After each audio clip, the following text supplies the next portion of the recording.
Hello friends, welcome back to my other video and you are watching कंडली समाचार। आज की जो मेरी वीडियो है वो है भू कानून के ऊपर, जो उत्तराखंड का भू कानून है।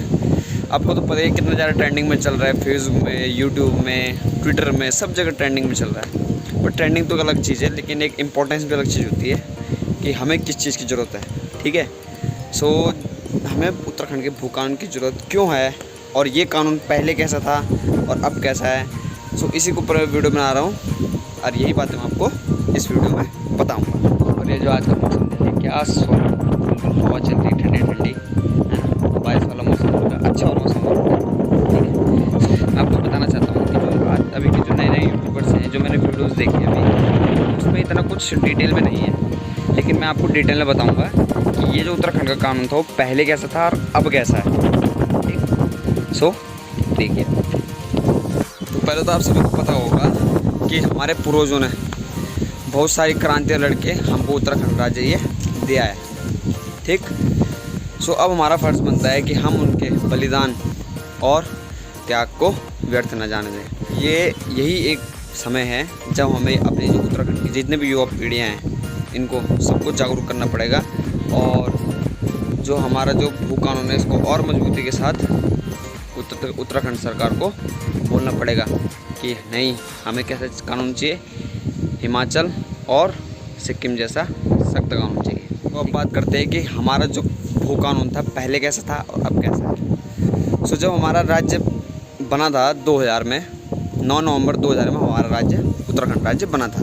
तो उसके कुछ साल बाद तक 2002 तक जो यहाँ पे कोई भी अन्य बाहरी राज्य से अगर उत्तराखंड में आ रहा है तो उसको जो ज़मीन लेने का अधिकार था वो सिर्फ 500 वर्ग मीटर था। ठीक है, लेकिन 2007 में नई सरकार आई जिन्होंने ये सीमा कम कर दी। मतलब जो पहले 500 वर्ग मीटर ले सकते थे, अब वो 250 वर्ग मीटर ही ले सकते हैं। वो सबसे अच्छा काम किया था उत्तराखंड सरकार ने उस टाइम। लेकिन फिर हुआ उल्टा, उसके बाद फिर नई सरकार आई, क्योंकि सीएम बदलते ही रहे, यहाँ मुख्यमंत्री एक से एक आते रहे, कभी किसी की सरकार नहीं टिकी 5 साल, कभी नहीं, नए नए सीएम आते रहे, नए नए सीएम आते रहे। ठीक है, और अब तो इसने भी इस्तीफा दे चुका है।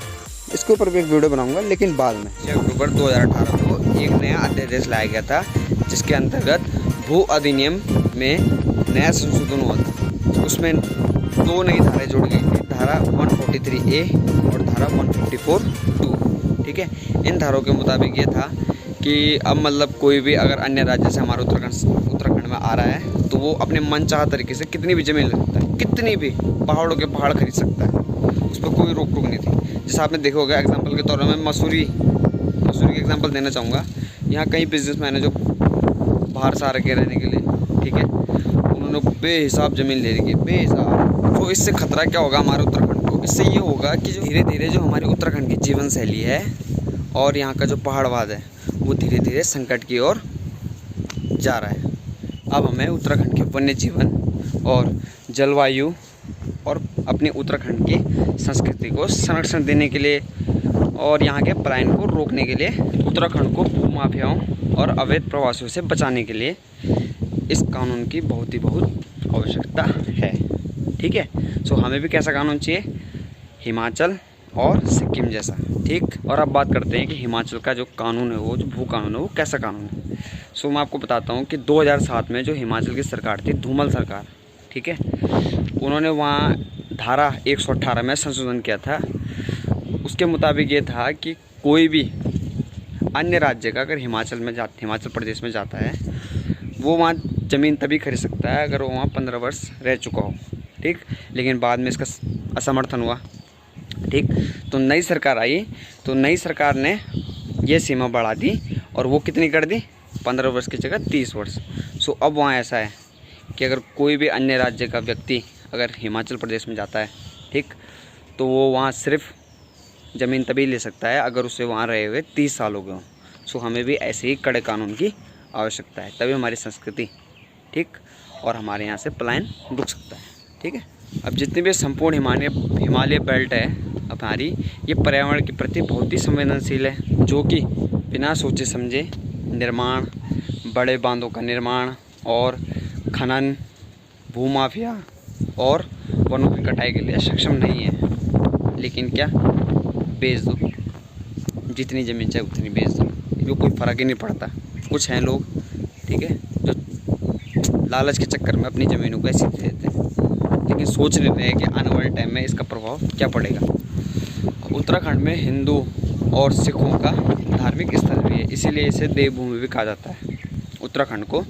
लेकिन कुछ बाहरी तत्वों के कारण, इन जनसंख्या के परिवर्तन के कारण हमारा जो धार्मिक विश्वास है वो एक बहुत ही ज़्यादा संकट में घिरा हुआ नज़र आ रहा है। कहीं ये ना हो कि हम आने वाली तारीख में नया कश्मीर या नया बंगाल बनने की ओर अग्रसर है, ठीक है। सो यही कारण है कि हमको इस कानून की बिल्कुल बहुत ज़्यादा समाधान करना चाहिए और ये कानून आना ही आना चाहिए, ठीक है। सो अगर आपको ये वीडियो पसंद आया हो तो उसको लाइक कमेंट शेयर जरूर करेगा। और हाँ, जय बद्री विशाल, जय उत्तराखंड।